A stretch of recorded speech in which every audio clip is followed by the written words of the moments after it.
We'd looked at organic in the past, we'd looked at other kind of things, and we stumbled across the PFLA, had a look at that, and we just felt completely in tune with it.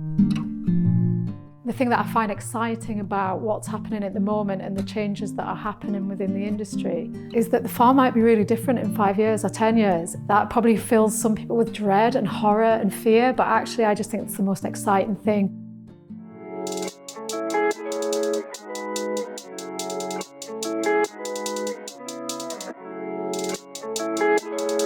The farm in total, and it's a mixture of owner-occupied, rented and tenanted, totals about 1,200 acres.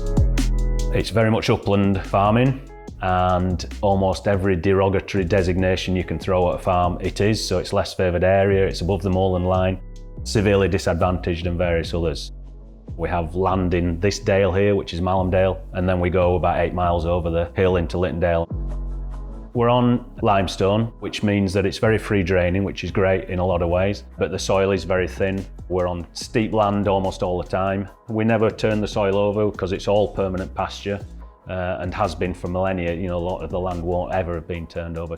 But what we've tried to do over the last 15, 16 years is to farm with a greater responsibility to climate change and the environment, but also to nature and the nature on the farm. And we didn't necessarily set out with that as an ambition, but we got led down that way by a cattle conservation scheme that we got involved with called the Limestone Country Project.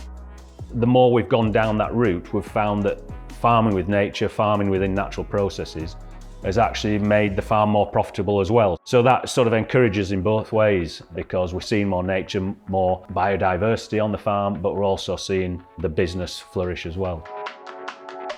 I think amongst the farming community that it's like you farm like this in a sort of conventional way, and that doesn't necessarily mean actually intensive, but farm in a fairly conventional way. And if you can't make money out of that, then you get out.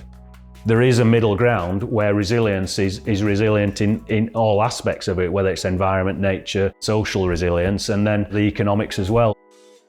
What we want to do is ensure that we're still here farming in 15, 20, 30 years' time. We got the belted Galloways, and that was part of a scheme within the national park, and it was a pilot for HLS. And it was really testing the waters about higher level stewardship and what that could bring to the hills and the uplands. We could go into native breed cattle, they had to be outwintered. We took that opportunity. We got the cattle, we got 19 heifers in a bull, and we put them out on the hills, and they did really, really well. Very little labour, just checked them for welfare, things like that. We have belted Galloway cattle, which are particularly hardy native breed cattle, and they are really good at eating those kind of really rough moorland grasses that we have and turning that into meat and foraging on the hills in that way. The whole ethos of them being there, as well as providing amazing grass-fed, pasture-fed beef, is the conservation grazing element of them. We need them to range, and we need them to take out all of the rough, rank grass that allows then in spring, when we take them off, for the flowers, grasses, native stuff to come through. We had this sheep operation that was quite intensive that got up to about 800 swale ewes. Lots of labour, lots of time, lots of pressure on the land, feeding concentrates. And whereas the sheep had this huge turnover and it looked like they were amazingly profitable actually when we worked it all out, we were just breaking even or making a tiny bit of profit, whereas the Belties, where there was very little input, were profitable. And we thought, we've got to try and replicate that. And actually, that wasn't a quick process. That was years of saying, what if we do this? Do we tweak this? We'll just take the numbers down by 100 again and see what happens. And what we learned was the land was so much better off. The livestock was so much better off. We found pasture for life somewhere in amongst that. We've developed a flock of Swaledale sheep who can now live entirely outdoors on the hills, who are now attuned to that system. We might defer grazing, we give the land rest, which is really important.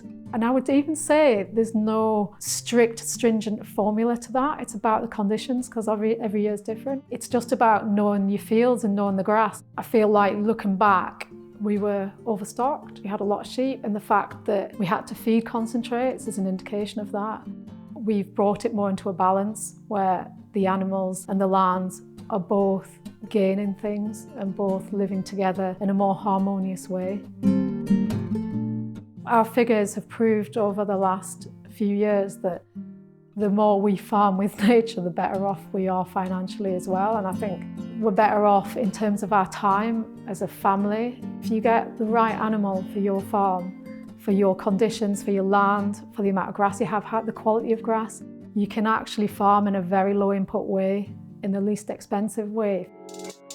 You do get questioned a little bit when you take a slightly different route in the farming community. But to me, that's what farming should be about. It should be about diversity. It should be about people taking their own routes within what they're trying to do and expressing themselves and trying to get the nature to express itself on the farms and farming the way that you want to farm rather than what convention is expecting you to farm. And I think the mindset within farming was very much about production. This is how you're rated and valued as a farmer. And actually, the way things have gone over the last 18 years, since we got the Belt of Galloways, both of our mindsets have shifted drastically and massively. And that's what you'd like to hope, that anything in life. Sometimes we're like everyone else, we just find on our feet, and sometimes we just have to try it to do it, to know whether we're capable of it. And I just feel more confident now that there's a marketplace for older animals, for pasture fed, for people who want something that is working with nature and that isn't just a generic product.